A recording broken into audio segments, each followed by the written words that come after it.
Bienvenidos a esta segunda sesión del octavo módulo de la certificación en línea en habilidades esenciales para investigar y publicar. En esta sesión haremos una introducción del uso de la metodología propuesta por el programa de lectura, habilidades de lectura crítica y revisaremos sus principales herramientas. Este programa fue un programa creado por Sir Muir Gray en 1993 cuando era director de investigación y desarrollo de la Autoridad Regional de Salud en Oxford, y se estrelló de cara contra la realidad de que, siendo un país de primer mundo como el Reino Unido, que tiene un listado de las mejores revistas en medicina del mundo, e invierte una gran fracción de su presupuesto de bruto interno en promover la investigación, de que sus propios médicos no la utilizaban. Entonces, toda la serie de artículos que se publicaron en esa época, diagnosticando de que había una gran brecha entre la generación de evidencias y la toma de decisiones basadas en estas evidencias, motivó de que tomaran una acción. Y la acción fue investigar el problema. Dentro de la investigación de este problema surgieron una serie de factores asociados a por qué los médicos no tomaban en cuenta las evidencias para tomar decisiones.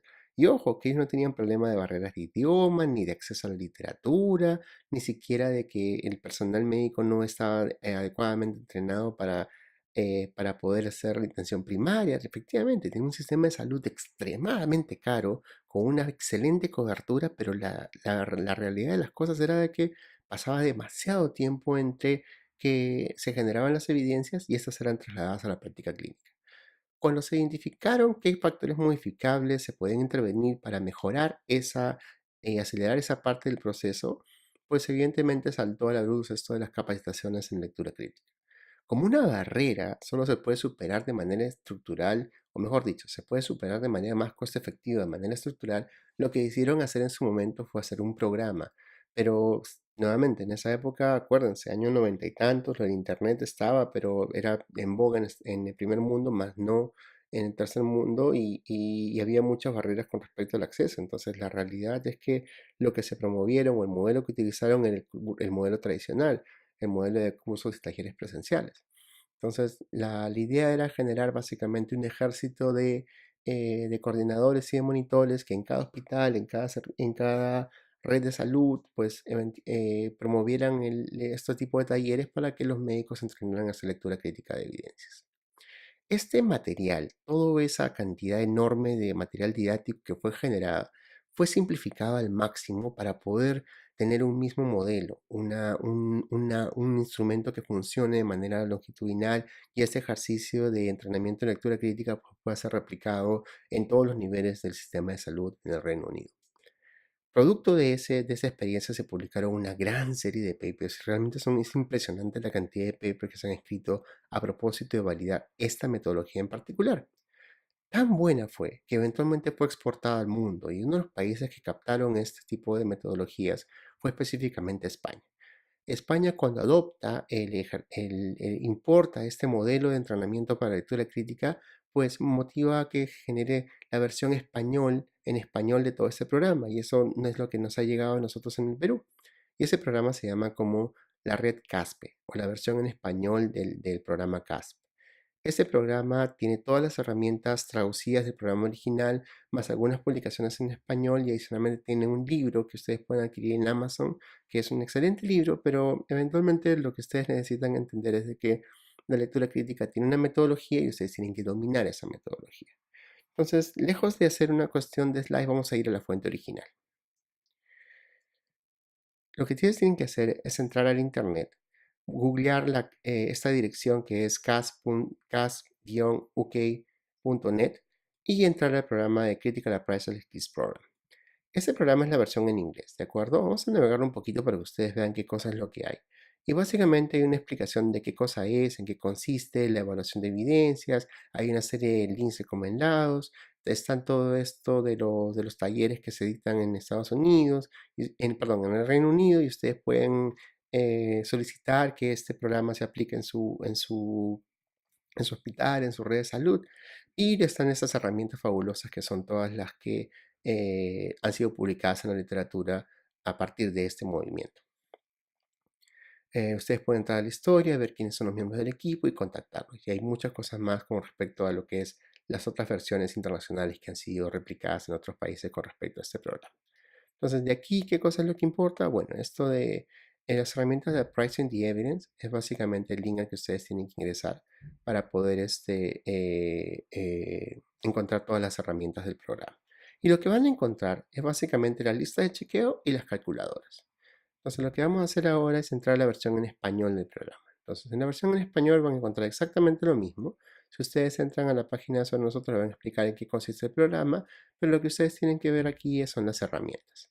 Entonces, en las herramientas, lo que ustedes van a poder visualizar son todos los instrumentos para lectura crítica, los glosarios de los tipos de estudio y las calculadoras. Cuando ustedes entren a las calculadoras, hay una en particular y es la que vamos a desarrollar ahora, que es la que ustedes tienen que descargar. Entonces, descárguense en el link de calculadoras, descárguense la calculadora de diagnóstico. Esta calculadora de diagnóstico luce de la siguiente manera. Ustedes van a ver un Excel. Este Excel tiene múltiples páginas como los pueden ver en la parte inferior. De hecho, si ustedes abren el Excel y permiten que se habiliten las macros, pues van a poder utilizar los links. Entonces yo puedo saltar en esta página de una página a otra y ver cada uno de las pestañas que tiene esta herramienta para poder utilizarlas. Les vamos por partes y cucharadas. Cuando ustedes abren una herramienta nueva, siempre sean curiosos, sean autodidactas. Entonces, esta herramienta es muy poderosa. Tiene una serie de documentos que han sido formateados y editados cuidadosamente para que ustedes puedan hacer un aprendizaje de manera autodidacta. Entonces, siempre va a haber un índice, que es este que ustedes ven en la primera página. Yo lo he agrandado, si notan, está con un zoom de 250 para que se vea, ustedes puedan verlo. Y hay una serie, hay en los documentos el documento teórico. Entonces, los conceptos que vamos a discutir para efecto de los estudios de prueba diagnóstica son las diferentes estadísticas que se generan para que ustedes puedan hacer una interpretación integral de este tipo de evidencias. Entonces, arranquemos. Primero que nada, quiero que vayan a esta sección de conceptos, ¿de acuerdo? Esta sección de conceptos es básicamente lo que ha sido publicado en los papers, pero lo que ustedes tienen que entender aquí es lo siguiente. En el caso específico de los estudios de tipo prueba diagnóstica, lo que ustedes van a tener son pacientes enfermos y pacientes no enfermos. De esos pacientes enfermos son testeados con la prueba diagnóstica y una fracción de los enfermos va a salir positivo y otro de restante negativo, y una fracción de los no enfermos va a salir positivo y el resto va a salir negativo. Esa, esa generación de cantidades permite hacer una tabla, estas famosas tablas de 2x2. Específicamente, en el caso de los estudios de prueba diagnóstica, lo que ustedes van a tener en la celda A son los verdaderos positivos, es decir, aquellos que tienen enfermedad y dieron positivos a la prueba diagnóstica. En la celda D van a tener a los verdaderos negativos, aquellos que no teniendo la enfermedad dieron prueba negativa a la prueba diagnóstica. Y en las celdas B y C van a tener los problemas. ¿Ok? En la celda D van a tener los falsos positivos, aquellos que no teniendo la enfermedad dieron positivos a la prueba. ¿Ok? En teoría, mientras menor sea esta cantidad, la prueba va a tener un mejor rendimiento diagnóstico. Y en el otro extremo, en la celda C, van a tener los falsos negativos, aquellos que teniendo la enfermedad dieron negativos a la prueba diagnóstica. A partir de esas cuatro cantidades, ustedes pueden cantidad una cantidad enorme de diferentes estadísticos y valores derivados que en teoría permiten comparar una prueba con otra y cómo se comporta. Pero detrás de esto hay toda una teoría. Esa teoría tiene que ver con la estadística inferencial y tiene que ver con la estadística bayesiana.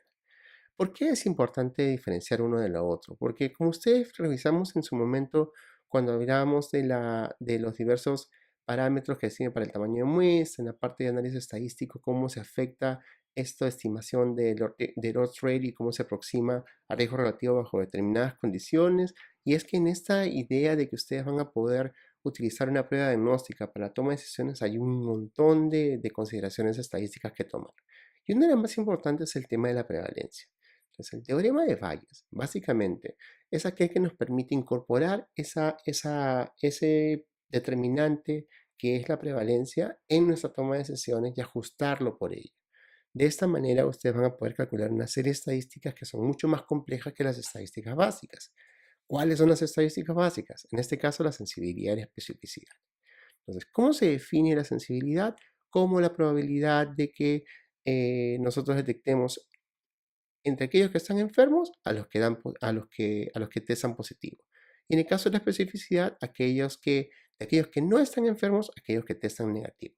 Entonces, si ustedes miran las cantidades, aquellos que están enfermos son sumas, ¿no es cierto? En la tablita de Odorov van a ser aquellos que dieron negativo a la prueba y los que dieron positivo a la prueba, suman total de enfermos. Y la fracción que hay de estos que son positivos permite calcular la sensibilidad y en el caso opuesto la especificidad. Estamos mirando esta tablita de 2x2 de manera vertical, ¿de acuerdo? Entonces, para efectos de especificidad, miramos la tabla de manera vertical. En el caso del valor predictivo de un resultado, el valor predictivo positivo y el valor predictivo negativo.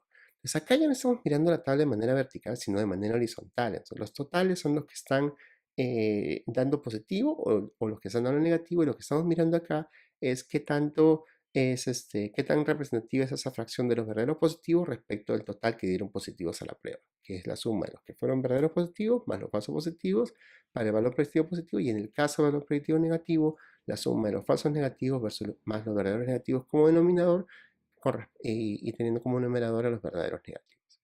Entonces, todo este juego matemático, ustedes no tienen por qué aprendérselo de memoria. Lo que importa es que ustedes entiendan el razonamiento detrás. ¿De acuerdo? La calculadora va a hacer todo por ustedes. A partir de esos valores de sensibilidad y especificidad, yo puedo meter el teorema de Bayes. Entonces, acá ya está metido el teorema de Bayes para efectos de construir factores más complejos. Entonces, el primer mensaje de fuerza es: olvídense de la sensibilidad y especificidad. Eso está sesgado. No permite hacer una interpretación correcta de la prueba. Entonces, cuando ustedes se limitan a hacer una comparación de pruebas diagnósticas basadas en la especificidad y la sensibilidad, están ignorando completamente el teorema de Bayes. Entonces, lo correcto es tomarlo en consideración, pero para eso necesitan comprender una serie de estadísticos un poco más complejos. Entonces, el valor predictivo positivo incorpora la prevalencia si ustedes aplican este tipo de fórmulas. Entonces,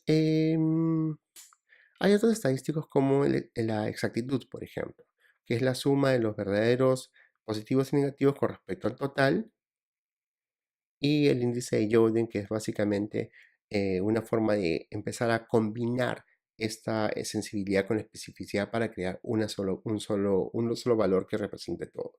Entonces, ustedes comprenden más o menos cómo funciona esa tabla 2x2. Ustedes van a tener unos estadísticos que toman en consideración solamente a una fracción de la población, y tienen otro tipo de estadísticos que tratan de interpretar ambos a la vez. Entonces, cuando ustedes vean en las fórmulas de que entran defensividad y especificidad, es porque estamos buscando una interpretación un poco más integral de los datos. A partir de esa teoría de probabilidades, ya puedo empezar a hacer ratios, a poder comparar uno respecto del otro. O sea, no estoy tomando en consideración solamente la parte de la sensibilidad y especificidad, sino estoy tomando probabilidades, ¿de acuerdo? Y si ustedes se acuerdan de la parte de magnitudes de asociación, pues todo eso es a partir de ratios.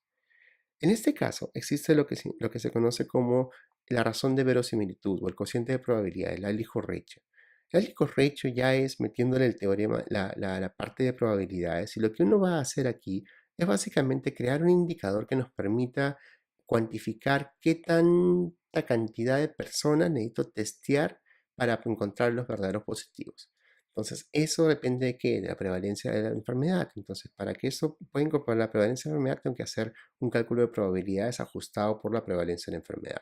Entonces, yo voy a crear dos tipos de indicadores: el alicorreio positivo y el alicorreio negativo.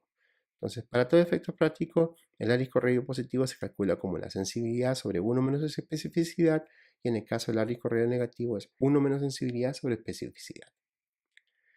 El cociente de probabilidad de resultado positivo, el cociente de probabilidad de resultado negativo, y la probabilidad post prueba tiene que ver con esta gráfica. Si ustedes se acuerdan cuando estudiaron medicina, pues van a acordarse de esta tabla, de esta herramienta que se llama el nomograma de Fagan, que es básicamente una forma gráfica de hacer estos cálculos. Entonces, cuando ustedes dominan estadística o tienen un software a la mano, pues meten estos números al paquete y el paquete los calcula por ustedes. Pero como no todo el tiempo tenemos una computadora o una calculadora o nos acordamos la fórmula, pues se crearon este tipo de gráficos que ustedes van a hacer lo siguiente. Ustedes, la idea aquí detrás es ajustar la probabilidad de acertar en el diagnóstico por la prevalencia de la enfermedad. ¿Cómo funciona el nomograma de Fagan? Pues básicamente ustedes tienen una sensibilidad, una probabilidad pre-test y quieren calcular la probabilidad post-test, ¿de acuerdo? Entonces, la probabilidad pre-test está determinada por la certeza diagnóstica de la prueba. Ustedes lo van a calcular, ajustar por la prevalencia de la enfermedad y eso se traduce en el cociente de probabilidad. Entonces, todos los cálculos para hacer usar este nomograma se describen a continuación. El cálculo de la probabilidad post-prueba vendría a ser derivado a partir de el alijo radio conocido de la prueba diagnóstica y lo que es la probabilidad pre-prueba, ¿de acuerdo? Entonces, la probabilidad pre-prueba es algo que ustedes tienen que calcular. Entonces, el nomograma de Feynman básicamente permite hacer esto de manera gráfica. ¿Cómo hacen eso? Pues nada, parten de la probabilidad pre-prueba que le da la pre y calculan este cociente de probabilidad que es básicamente derivado de la prevalencia y trazan una línea recta, ¿no? Si estamos por acá y mi prueba es muy, muy buena, pues voy a estar bien alto, entonces trazo esta línea, a pesar de que la prevalencia es alta, pues voy a tener una probabilidad pre-prueba baja. Pero si es que estoy en el caso contrario, si ustedes miran los números son inversos. Tengo una probabilidad de prueba muy buena, la prueba es muy buena, voy a estar en el rango del 80-90%, voy a estar bien abajo al inicio. Y luego de eso tengo una enfermedad que es muy frecuente, entonces mi probabilidad post prueba va a ser muy alta. Pero si mi enfermedad es muy rara, por más que esté en 90%, si esa enfermedad es muy rara, 0.001, esto de acá va a terminar arrojando una probabilidad muy baja post prueba. ¿Ok? Entonces, la idea es de que tengamos una idea teórica de cómo rendiría la prueba, lo ajustamos por la prevalencia de la enfermedad y recalculamos la probabilidad post-prueba. Entonces, ¿cómo se interaccionan estos? ¿Ok? Vamos a hacer el ejercicio. Si ustedes tienen acá un ejemplo en el cual se calculan todos estos valores, pero yo quiero que los calculen. Entonces, solamente tienen que hacer lo siguiente. Ojo al guía. Las computadoras permiten hacer copy-paste usando el teclado. Entonces, van a seleccionar estas 4 celdas, que son las que tienen estos valores los valores de A, B, C, D, E. Los van a copiar. En el caso de una PC es Control C, en el caso de una Mac es Command C. Van a la tabla de 2x2 que está en la página 3 y las van a pegar, ¿de acuerdo? Se posicionan en la celda, lo que vendría a ser la A y lo pegan. Automáticamente, porque le hemos pegado, ustedes van a notar cómo todos los demás valores se recalculan. Entonces, en el ejercicio, ustedes van a ver de que son exactamente los mismos valores, solo que ahora tenemos decimales porque el cálculo lo hemos hecho de nuevo. En el caso de una prueba que solamente tiene positivo o negativo, pues esta es la tabla que ustedes tienen que utilizar, la tablita de 2x2. Entonces veamos. Tenemos un estudio en el cual se han evaluado 2.579 pacientes. De estos, 809 tienen la enfermedad, el resto no tienen la enfermedad. Y estos de acá, 1.000 y pico dieron positivos y 1.500 dieron, más de 1.500 dieron negativo. ¿Cómo se distribuye eso en la tabla 2x2? Pues evidentemente hay muchos verdaderos positivos, hay muchos verdaderos negativos, pero los que importan son estos que están acá, que son los verdaderos negativos, los falsos negativos y los falsos positivos. A partir de esto, y nomás ustedes pueden, mirando la tabla, nomás se dan cuenta de que estamos frente a una prueba diagnóstica relativamente buena, ¿no? Tiene una sensibilidad del 90%, una especificidad del 84%. Con estos valores calculan todo lo que está por debajo y más o menos llegan a que esta prueba tiene unos valores relativamente altos de rendimiento como prueba diagnóstica. Para este valor de probabilidad de pre-prueba, ustedes tienen que tener una idea clara de cuál es la prevalencia. Entonces, ustedes miran estos numeritos aquí, le dan clic a esto. Lo que yo estoy ingresando es el valor. Entonces, mi probabilidad pre-prueba está determinada por la prevalencia. Entonces, la prevalencia de la enfermedad me dice que esa enfermedad es relativamente rara y yo voy a colocar la probabilidad pre-prueba. ¿De acuerdo? Entonces, digamos de que es la que aparece ahí, 31.4. Ingresamos, corremos esto y automáticamente se calcula todo lo que es la probabilidad pre-prueba. Lo que vamos a hacer es jugar con esta calculadora. En el supuesto negado de que la prevalencia es 31, estamos hablando de un evento relativamente frecuente, ¿no es cierto? Acuérdense, las enfermedades raras todas tienen menos de 1% de prevalencia. Las enfermedades frecuentes como hipertensión, diabetes van por encima del 50%, 40%. En el caso de esta, pues digamos que es una enfermedad relativamente frecuente. Pero miren esa probabilidad por prueba de 73%. y miren esa probabilidad por prueba negativa, que es de 4.9%. ¿Qué significa eso? Significa de que si el paciente da positivo a la prueba, tiene un 73% de probabilidad de tener la enfermedad si la prevalencia es de 31%. Cambiemos la prevalencia. Entonces, miren, tenemos 73% de que tenga la enfermedad y 4.9% de que siendo negativo no tenga la enfermedad. ¿De acuerdo? Entonces, bajemos esto a un número mayor, digamos 1%. Y miren cómo cambia automáticamente todos los valores. Si la enfermedad es rara, entonces teniendo positivo la prueba, la probabilidad de que tenga la enfermedad es muy baja. ¿Ok? Entonces, en el caso de un screening diagnóstico, en el que yo esté buscando enfermedades raras en lugares que no son endémicos, como, no sé, pues malaria, dengue o lo que fuera, aún teniendo una prueba tan buena como la que tengo, si me sale positiva, la probabilidad de que tenga la enfermedad es baja. Y caso contrario es el lado negativo. Entonces, la probabilidad de que tenga la enfermedad dado negativo a la prueba es mucho más baja aún, porque el aprendimiento de la prueba en general era bueno. Entonces, ¿qué cosa permite descartar en teoría una prueba en términos de prevalencias bajas? Permite descartar la especificidad. En el caso de la sensibilidad es todo lo contrario. Digamos de que esta enfermedad es altamente frecuente, que la tienen una de cada dos, digamos 50%. Y miren cómo salta la probabilidad post-prueba positiva y negativa. Entonces, si tienes una enfermedad altamente frecuente y das probabilidad positiva a una prueba con una prueba diagnóstica relativamente buena, pues la chance de que tengas la enfermedad es muy alta. Pero también la chance de que la tengas dando el negativo a la prueba. ¿Por qué? Porque la prueba es frecuente. Entonces, pues de aquí es que es tan importante que ustedes usen su endograma.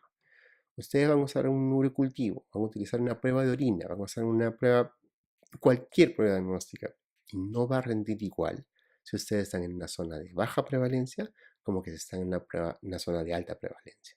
Por eso importa que ustedes aprendan a dominar este tipo de herramientas. Entonces, incluso permite hacer gráficos, ¿no? Y es básicamente graficando los intervalos de confianza de esos estimados que acabamos de tener. Entonces, no los voy a marear con esto. Lo importante es que ustedes documenten cómo funciona esto. Pueden leer el paper, pueden repetir el ejercicio que está acá al costado o pueden simplemente mirar el desarrollo de estos ejercicios en la parte inferior como de la página de conceptos. Y ustedes pueden hacer los cálculos para variables que tienen categorías, pueden hacer todo lo que vendría a ser el desarrollo de los ejemplos prácticos que ustedes tienen en la página de conceptos. Y como notarán, todo esto de acá se condice con lo que viene a ser el paper que describe esta metodología. Entonces, mi invitación es la siguiente, ¿no? Revisen, bájense todas las calculadoras, tengan en la mano y repliquen cada uno de estos ejercicios para que puedan profundizar su conocimiento en el uso de este tipo de herramientas que son extremadamente poderosas. Hasta aquí con la sección 2. Muchas gracias por su atención.